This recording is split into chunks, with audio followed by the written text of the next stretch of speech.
Did the Russians land on the moon before the US? Welcome back to On This Day. Today's date is November 1st, 2023. It is the 305th day of the year. There are 60 days left in 2023. It is the 44th Wednesday in the 44th week and the 40th day of fall. You got 50 days left until winter. Today is National Scented Candle Day. Take a breather and relax as we celebrate Scented Candle Day on November 1st. Scented Candle Day is a perfect day for you to let your hair down and relax. This day celebrates the appreciation for calming effects of scented candles, and it is a day for relaxation. You know, put on some music, a scented candle, and just relax. Stare at the wall. It's one of the earliest YouTube channels that I just thought was amazing. Not because I thought it was amazing because someone was actually doing this, but there's a kid named Drew Yauch, or Y-A-U-C-H. Yauch, whatever. Anyway, this kid started reviewing candles he picked up from Yauch Candle and the scent and talking about them, and we're talking this was like 10-15 years ago. Hey guys, it's me, Drew, and I'm here to do my Yauch Candle semi-annual sale haul. As you guys probably know, Yauch Candle had their semi-annual sale starting, I believe, June 8th to June 24th. So this is what I got. The first candle that I got was tropical. He was like 12. The channel's still going, but I just thought it was so weird that someone actually made a channel about scented candles. And I looked him up just now and I found out there's dozens of channels doing this now. He's the original though. Just goes to show you, it doesn't matter what you think you want to do on YouTube. Even if you think it's weird, there's gonna be an audience for it. This kid's got almost 11,000 subscribers. He's put out almost 450 videos on scented candles. All right, today's National Scented Candle Day. Enjoy.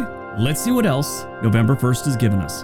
1895, the strongest earthquake in the Midwestern United States since 1812 strikes near Charleston, Missouri, causing damage and killing at least 2 people. 1913, the dedication of the Lincoln Highway, the first automobile highway across the United States. And I thought that sounded kind of weird. I did a little research and yes, that's exactly what it was that early. 1913. From New York to San Francisco. You could still drive that highway all the way across the United States. They've removed a couple spots, like I know there's part in Colorado that's missing, and I think a section in West Virginia, some in Nevada, and some in California. 1938, the Great Depression. In an effort to restore investor confidence, the New York Stock Exchange unveils a 15-point program aimed to upgrade protections for the investing public. 2002, a federal grand jury in Houston, Texas, indicts former Enron chief financial officer Andrew Fastow on 78 counts of wire fraud, money laundering, conspiracy, and obstruction of justice.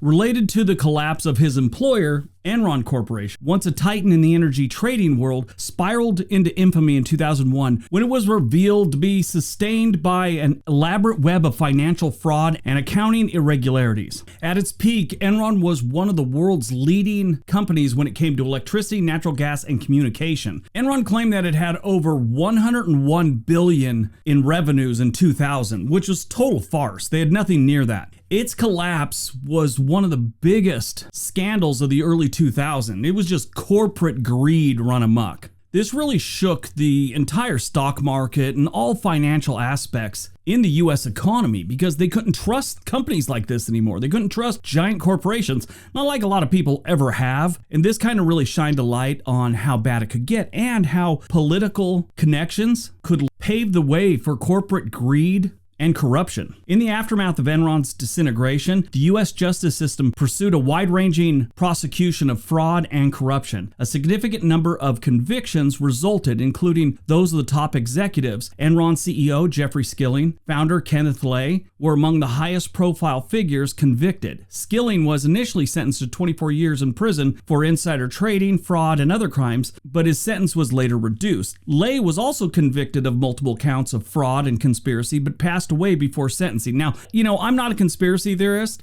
It just seems like a lot of people that were worth millions and millions and had a lot of political connections seem to disappear or magically die before they actually go to prison. Kenneth Lay was closely connected with the Bush family. Beyond those two, over 20 other individuals were convicted for their roles in the Enron scandal, including CFO Andrew Fastow, who was the key architect of the financial schemes that precipitated the company's collapse. Fastow served 6 years and 2 years probation of his 20-year sentence.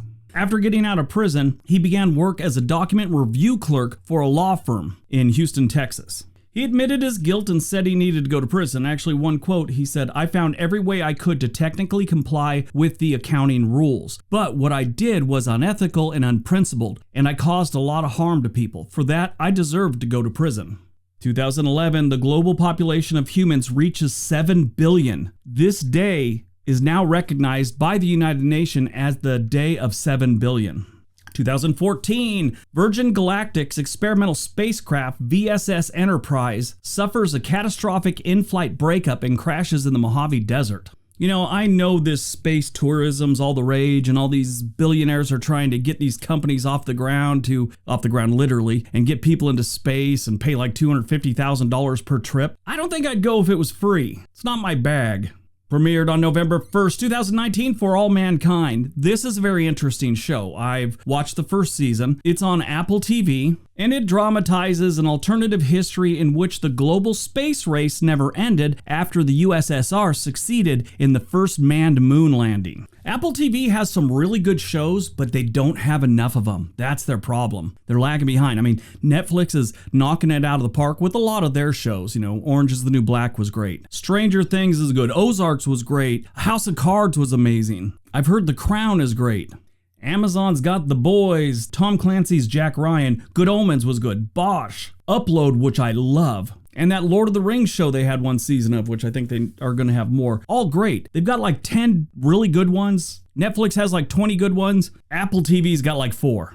Born on November 1st, 1972, Jenny McCarthy, pinup model, TV personality, and actress who starred in her own sitcom before later joining The View as a co-host at the start of the 17th season. She subsequently became a judge on Fox's The Masked Singer. She attended 3 different high schools and was a cheerleader at 2 of them. She is a former Playboy model and has since become an anti-vaccine activist. She's been married twice, one to a guy named John Asher, who's an actor and a screenwriter, and then to Donnie Wahlberg, who was in New Kids on the Block. I think it was New Kids on the Block. And then she was partnered up with Jim Carrey for about 6 years. Died on November 1st, 1999, Walter Payton, running back who broke the NFL record for the most rushing yards, carries, and touchdowns during his 13-year career with the Chicago Bears. The whole time with the Chicago Bears. That's amazing. He was a Boy Scout, a choir singer, and a marching band and jazz band drummer who didn't try out for the high school football team his sophomore year because he wanted to avoid competing against his brother Eddie. He was known as Sweetness, and after his death, the NFL's Man of the Year award is given to one player each year for their volunteer and charity work. It's given in his name, in his honor, I guess you could say. Walter Payton died of bile duct cancer. He spent his final months as an advocate for organ transplants, appearing in many commercials and encouraging others to donate their organs. It's too bad. He's a great man. All right, that's today's video. Hope you guys enjoyed it. Hope you got some information out of it. Now go out, have a great day, be nice to each other.